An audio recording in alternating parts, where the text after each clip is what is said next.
വൃശ്ചികം രാശി.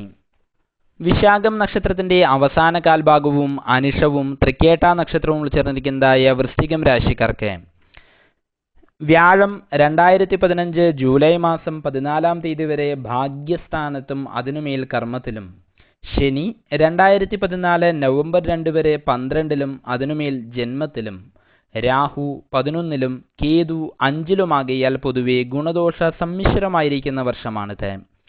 കർമ്മമേഖലയിൽ നേട്ടങ്ങൾ കൈവരിക്കുമെങ്കിൽ കൂടിയും അധ്വാനത്തിന് അനുസരിച്ചുള്ളതായിരിക്കുന്ന ഫലം പ്രായേണ കുറവായിരിക്കും. ദീർഘകാല പദ്ധതികൾ പലതും തുടങ്ങിവെക്കുവാൻ കഴിയും. കുടുംബപരമായി അത്ര ഗുണപ്രദമായ സമയമല്ല. ബന്ധുജനങ്ങളും സുഹൃത്തുക്കളുമായി അകാരണമായ വിദ്വേഷങ്ങളും ഉണ്ടാകുവാൻ ഇടയുണ്ട്. വരുമാനമുണ്ടാകുമെങ്കിൽ കൂടിയും അപ്രതീക്ഷിതമായിരിക്കുന്ന ചിലവുകൾ നിമിത്തം സാമ്പത്തിക പ്രയാസം അനുഭവമാകും. ഭാഗ്യപൂർണമായിരിക്കുന്ന അവസരങ്ങൾ പലതും വന്നു ചേരുമെങ്കിൽ തന്നെയും അതിനെ ശരിയായി വിനിയോഗിക്കുന്നതിൽ ഒരു പക്ഷേ പരാജയപ്പെട്ടേക്കാം. ആരോഗ്യസ്ഥിതിയും അത്ര കണ്ട് ഗുണപ്രദമല്ല. നാഡീസംബന്ധമായോ പാദസംബന്ധമായോ ഉള്ളതായിരിക്കുന്ന രോഗങ്ങൾക്ക് സാധ്യത കാണുന്നു. കോടതി, പോലീസ് പരമായിട്ടോ ഇല്ലെങ്കിൽ ഉന്നത സ്ഥാനീയരിൽ നിന്നോ ബുദ്ധിമുട്ടുകളും അനുഭവമാകാൻ ഇട കാണുന്നു.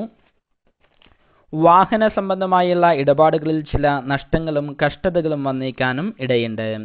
വിദ്യാർത്ഥികൾക്ക് വിദ്യാവിജയവും ഉപരിപഠനത്തിന് സാധ്യതയും പ്രതീക്ഷിക്കാവുന്ന വർഷമാണിത്. കാർഷിക രംഗത്തുള്ളവർക്കും വലിയ ദോഷം പറയാനില്ല. ഔദ്യോഗിക രംഗത്ത് ചില പരിവർത്തനങ്ങൾ ഉണ്ടാകുവാൻ സാധ്യത കാണുന്നു. ഗൃഹനിർമ്മാണത്തിൽ ഏർപ്പെട്ടിരിക്കുന്നതായിരിക്കുന്ന വ്യക്തികൾക്ക് പലതരത്തിലുള്ളതായിരിക്കുന്ന തടസ്സങ്ങൾ വന്നു ചേരുവാൻ ഇടയുണ്ട്. ദോഷപരിഹാരാർത്ഥമായി ശ്രീ മഹാവിഷ്ണു ക്ഷേത്രത്തിങ്കിൽ ദർശനം നടത്തി അർച്ചന, പാൽപായസം മുതലായ വഴിപാടുകൾ മാസം പ്രതി ജന്മനക്ഷത്രം തോറും നടത്തിവരിക. ശ്രീ വിഷ്ണു സഹസ്രനാമം ജപിക്കുന്നതും ഗുരുവാര വ്രതമെടുക്കുന്നതും നല്ലതാണ്. ശ്രീ മഹാവിഷ്ണുവിനെ പ്രീതിപ്പെടുത്തുന്ന മന്ത്രങ്ങളും സ്തോത്രങ്ങളും പതിവായി ജപിക്കുന്നതും ഗുണം ചെയ്യും. വൃശ്ചികം രാശി.